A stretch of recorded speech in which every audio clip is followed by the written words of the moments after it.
Movie చాలా బాగుంది. ప్రేమిస్తున్న మూవీ. సాత్విక్ వర్మ చాలా బాగా చేశాడు. చైల్డ్ క్యారెక్టర్లోని బాగా చేశాడు. హీరోగా కూడా ఇంకా చాలా బాగా చేశాడు. మూవీ అయితే ఫైనల్గా చాలా బాగుంది. లవ్ స్టోరీ కూడా డిఫరెంట్గా ఉంది. ఒక ట్విస్ట్ ఉంటుంది, మీరు అందరూ చూడండి. యూత్కి చాలా కనెక్ట్ అవుద్ది. అర్థమైందా? చాలా బాగుంది. చాలా అంటే చాలా. మనోడు పర్ఫార్మెన్సు, హీరోయిన్ పర్ఫార్మెన్సు, డైరెక్టర్ కూడా చాలా డిఫరెంట్గా తీశాడు. స్క్రీన్ ప్లే కూడా చాలా బాగుంది.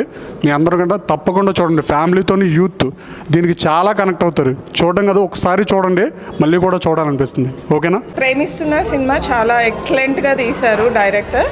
చాలా బాగుంది. ఇప్పుడు యూత్ ప్రతి ఒక్కరూ చూడాలని కోరుకుంటున్నాను. మంచి మెసేజ్ ఇచ్చారు. బ్యూటిఫుల్, చాలా బాగుంది, ఎక్సలెంట్. చాలా బాగుందండి. సాత్విక్ మా యాక్షన్ బాగుంది. వన్ మ్యాన్ షో అండి, చాలా బాగా చేశాడు అన్న. ఇప్పుడే చూశాను ప్రేమిస్తున్న సినిమా అయితే చాలా అంటే చాలా బాగుంది. లవ్ స్టోరీలో కల్లా డిఫరెంట్ లవ్ స్టోరీ అనమాట. అసలు ఆ సాత్విక్ వర్మ అయితే క్యారెక్టరైజేషన్ కానీ, డైలాగ్స్ కానీ, యాక్టింగ్ కానీ చాలా బాగా చేశారు. నిజంగా ప్రతి ఒక్క లవరు కనెక్ట్ అవుతారు అనమాట. అమ్మాయి అబ్బాయి చాలా మంచి సినిమాని తీసుకున్నారనమాట. డైరెక్టర్ గారు ఒక మంచి పాయింట్తో వచ్చారు. ఇప్పుడు దాకా వచ్చిన లవ్ స్టోరీలో ఒక లెక్క అయితే ఈ లవ్ స్టోరీ ఒక డిఫరెంట్ అనమాట. అసలు క్లైమాక్స్ ఎవరు ఎక్స్పెక్ట్ చేయరు, అంత బాగుందనమాట. నెంబర్ ఆఫ్ ట్విస్టులు కూడా ఉన్నాయి. So background music, songs feel good అనమాట. ఫ్యామిలీతో వచ్చి చూడొచ్చు. ఒక మంచి సినిమాని థియేటర్లో రిలీజ్ అయింది. ప్రేమిస్తున్న చైల్డ్ ఆర్టిస్ట్గా వచ్చి ఇప్పుడు హీరోగా చాలా అంటే చాలా బాగా చేశాడనమాట. సో ప్రతి ఒక్కళ్ళు కన్నీళ్ళు పెట్టుకుంటారు అనమాట. అంత బాగుంది సినిమా.